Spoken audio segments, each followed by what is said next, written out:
பழனி நகராட்சி அலுவலகம் முன்பு 120 கோடியில் பாதாள சாக்கடை திட்டம் துவக்கம். சட்டமன்ற உறுப்பினர் செந்தில்குமார் பணிகளை துவக்கி வைத்தார்.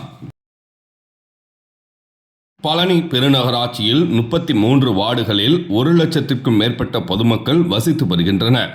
ஆன்மீக நகரம் என்பதால் பழனி நகருக்கு திருவிழா காலங்களில் லட்சக்கணக்கான பக்தர்களும் சுற்றுலா பயணிகளும் வந்து செல்கின்றனர்.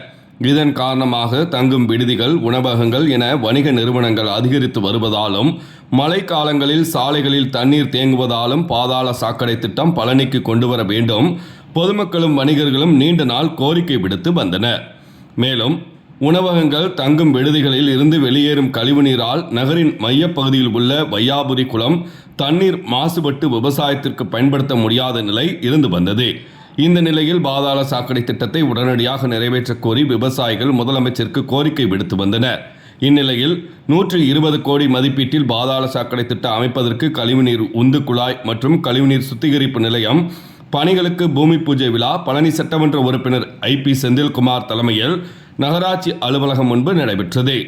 பாதாள சாக்கடை திட்டத்திற்கு அளவீடு செய்யும் பணிகள் கடந்த சில தினங்களாக நடைபெற்று முடிந்த நிலையில் பணிகளுக்கான ராட்சச குழாய்கள், இயந்திரங்கள் கொண்டு வரப்பட்டுள்ளது.